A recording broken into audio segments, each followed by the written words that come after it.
ఇక్కడ కూడా హైలైట్ చేశారు. మరోవైపు 2047 కల్లా ఏపీ నెంబర్ 1 గేమ్ చేంజర్ పాత్రలో రాష్ట్రం చంద్రబాబు 88,000 కోట్లతో విశాఖలో 3 ఏళ్లలో ఏ ఇన్ఫర్మేషన్ సెంటర్, నెల్లూరు జిల్లా ఈదగాల్లో విశ్వసముద్ర బయో ఇథనాల్ ప్లాంట్ ప్రారంభం అన్నటువంటిది హైలైట్ చేశారు. ఇకపోతే కనెక్టింగ్ సిఫీ అంటూ అమెరికా నుంచి విశాఖకు డేటా కేబుల్, గూగుల్, మెటా సంస్థలతో భాగస్వామ్యం, సిఫీకి రేపు లోకేష్ చేతుల మీదుగా భూమి పూజ అన్నటువంటి వార్తని హైలైట్ చేశారు. ఇది నిన్నే మనం చెప్పుకున్నాం. ఇకపోతే ఏఐ కాల్స్తో బురిడి అంటూ సీఎం చంద్రబాబు, దేవినేని ఉమా గొంతులతో టీడీపీ నేతలకు టోకరా, జెడ్పీటీసీ టికెట్ పేరు డబ్బులు దండుకోవడానికి ఓ మోసగాడు మాజీ మంత్రి దేవినేని ఉమా అవతారం ఎత్తాడు. ఎన్టీఆర్ జిల్లా కంచికిచర్ల మండలం గనేఅత్కూరు గ్రామానికి చెందిన మోరకొండ ఏడుకొండలు త్వరలో జరిగే ఎన్నికల్లో జెడ్పీటీసీగా పోటీకి అవకాశం ఇవ్వాలి ఉమాను కోరారు. ఈ క్రమంలో ఉమా డీపీ ఉన్న నెంబర్ నుంచి 8న ఏడుకొండలకి వీడియో కాల్ వచ్చింది.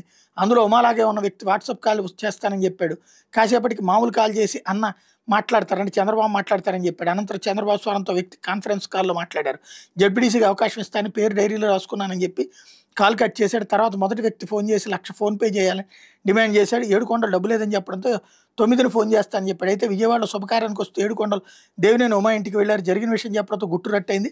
దీనిపై బాధితుడు సైబర్ క్రైమ్ పోలీసులు ఫిర్యాదు చేశారు. ఉమా పేరు ఉపయోగించుకుని 20 రోజుల క్రితం భరత్ అనే ఒకడు జెడ్పీటీసీ టికెట్ విషయమై డబ్బులు తీసుకురావాలని ఆశావాహిని కంకిపాడికి పిలిపించుకున్నట్టు పోలీసులు తెలిపారన్నటువంటి వార్తని హైలైట్ చేశారు.